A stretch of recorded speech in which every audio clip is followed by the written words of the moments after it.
Hey guys, it's Antidote coming at you with a brand new movie review on the movie Wonder Woman 1984, a much anticipated movie that has been set back for quite some time. If you haven't subscribed, it'd do me much of a great service if you hit either the like button or the subscribe button. All of it helps. Gal Gadot is back as Wonder Woman. She does a fantastic job of playing a more of a peaceful take of Wonder Woman rather than the warrior version. So if you're looking for something that is more action based, this is not the version of Wonder Woman that you're gonna get. So just imagine someone that's more of a diplomat, ambassador type of deal, which is what she is as an Amazonian that is allowed to explore the rest of the world. She's meant to establish peace rather than conflict, and this is what she tries to do and succeeds in this movie. Although not everything goes as perfect, but essentially that's what she's doing in this movie. So a lot of people are saying that this movie is lacking action. Yes, I agree. The action scenes were quite lacking, but the core of this movie that's not what it's about. So you have Kristen Wiig as well.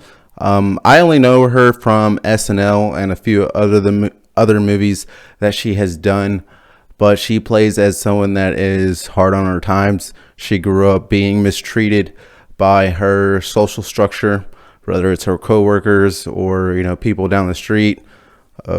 She goes through three different phases. One being someone that's like super hard on her times, and then the second is one where she starts becoming more confident, and then the third phase is where she sacrifices her humanity to become someone that's essentially a villain. The dispute between Wonder Woman and Cheetah, or Kristen Wiig, is that Kristen Wiig's character has suffered so much, and that Wonder Woman's character has no idea what it is to suffer just because of their appearance and or mindset on things. People like Wonder Woman kind of had everything given their way.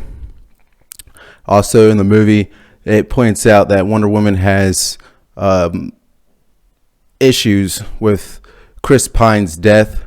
Steve Trevor, he died decades ago, and she's yet to get over it. The movie makes great deal of exposition on how she has not gotten over that relationship by introducing different men into the fold that try to make advances with her. Even Kristen Wiig's character was initially denied, but Kristen Wiig's character was charming and warm, and she was able to become friends with Wonder Woman in the beginning of the movie. Wonder Woman does have stalker vibes. I think her purpose is to not judge, but be kind of like a god and survey the content of people's character that she may or may not be close with, kind of like a you vibe. But yeah, you'll see that in the beginning of the movie. She kind of appears out of nowhere to save her friend. The only reasonable explanation is because she's stalking her on the intent of seeing what her character is when nobody is looking. Then we have Chris Pine's character, Steve Trevor. He's there for a plot device. Essentially, he is there because of the powers at B. He still in love with Diana, of course. Diana's still madly in love with him. There really isn't much to say about him except for he's there for her character development and knowing what she has to sacrifice and learning to move on from certain scenarios, no matter how hard they are. The movie also makes a point to say that cheating or taking shortcuts is how you fail in life, because no matter what you do, that it seems the easy way. If you're not doing it the hard way or the right way or the true way, you're eventually going to fail in the long run.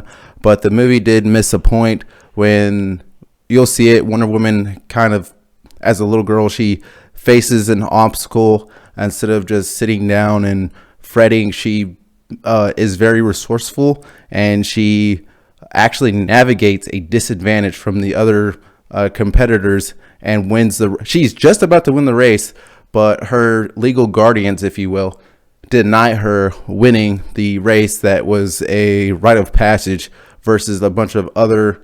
I would say they have about a good 8 to 10 years on the young Wonder Woman, but her legal guardians cuck her from actually winning the competition as a point to make her bring her down to earth, because she is a demigod and she has a whole different set of skills from her fellow compatriots or Amazonians that makes her super qualified to pass anything that comes at her, not only with brute strength but intelligence as well. We'll see a lot of people are doing the same thing and failing, but Wonder Woman is able to use her wit to beat obstacles, even though that she's not as strong as the other contenders. But again, I think the movie missed the point on how she was a cheater, and because she was cheating, she wasn't going to be able to win the whole thing. I thought that wasn't fair at all. We have Pedro Pascal. He plays the main antagonist of the movie. He really doesn't have any like superpowers. At B, he is essentially somebody that will grant a wish and with that wish, it gives him something in return, and he's able to use that in the final battle.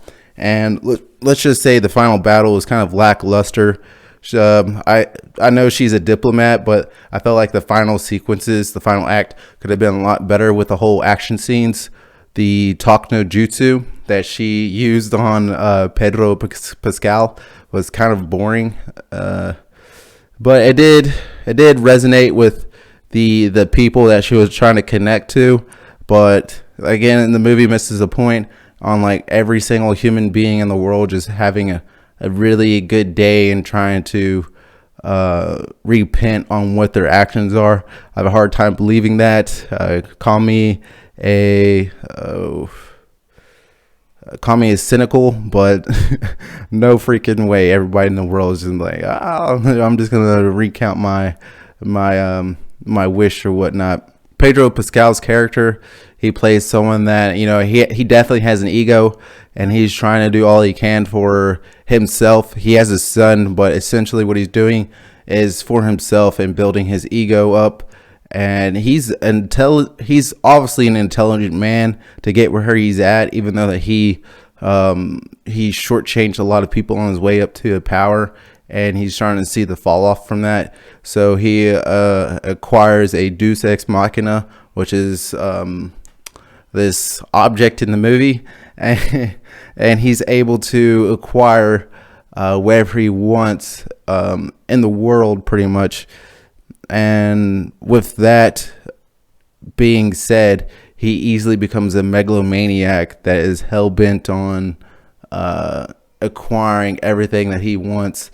And the thing about that, there's a nonstop of how much this guy wants, completely void of a stopping point on how much he wants.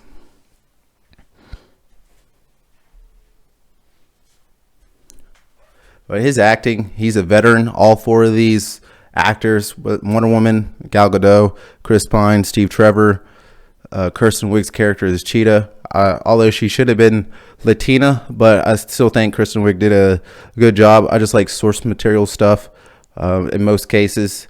And you have Pedro Pascal, and all of them are veteran actors that did a very good job in this movie. The runtime in this movie kind of dragged on. I feel like the first act of the movie, the first like 30 minutes or so, could have been nipped, and a couple of sequences in the middle, the second and third act as well. Movie's runtime is 2.5 hours. I was sitting through the movie and was like, wow, when is this thing going to end? And it kind of just drug on. There is a huge retcon in the movie. Wonder Woman can fly. So what the fuck, Warner Brothers? Why would y'all do that? It is a retcon to have her flying. Kind of messes up the continuity a bit, because there were several instances where of her flying, she could have saved so many different lives. And not only that, since we're talking about the continuity, the movie has a point to say that Diana uses her alias, her actual name, several different times in the movie. And how's no one figured that out yet? And the fact that she goes around in full uniform on multiple occasions saving people. She's not super fast. She's not known for having super speed in the movie. She kind of moves as fast as like a moving car. You'll see it in the movie. That's her top speed, because she literally gets taken down trying to save a kid, and she could have got up and chased after the car if she was faster than that car. But she is definitely capable of moving faster than the speed of sound. So I don't understand how she couldn't catch up to the cars. Don't understand it one bit. And then they could have explained or had some exposition on how Pedro Pascal's character was able to come across a stone where these master degree, I'm assuming, historians couldn't even figure out the littlest bit of information on a stone, but some dude was able to find out as much information as he can on the stone, spending all of his time and money on that. And with Cheetah, her character, Kristen Wiig did a good job of what she could do, but the final fight was lame. She essentially got taken out. However, as many like villains get taken out with stupid electricity. It was kind of lame. Wonder Woman was getting her butt kicked, and the usual typical trope of shocking someone was the way to win the day. And then the talk no jutsu at the end of the movie was lame as well. I'm gonna have to give this movie a B plus. The movie is definitely not as good as the first one. I felt like the magic is not there as I felt with the first one. The action sequences are definitely not there. The only thing I can like make amends with is the fact that it tries to explore the narrative of her being a diplomat and not so much of someone's there to like start a fight constantly. She's kind of on the defense. When she sees something that's wrong and people's lives are in danger, she steps forward with aggression, but she kind of reciprocates the energy that she gets back. But yeah, that's the reason I give this movie a B plus. Like I said, the visuals great. Yeah, we can call the visuals great, but I'm more of a continuity, plot, the structure of the movie, the integrity of the movie kind of like fickles down somewhat. So we'll see where we go from here. But thank you guys for watching. This is Antidote. I hope you guys enjoy the movie. Enjoy your holidays, of course. Take care of yourself mentally, spiritually, and physically.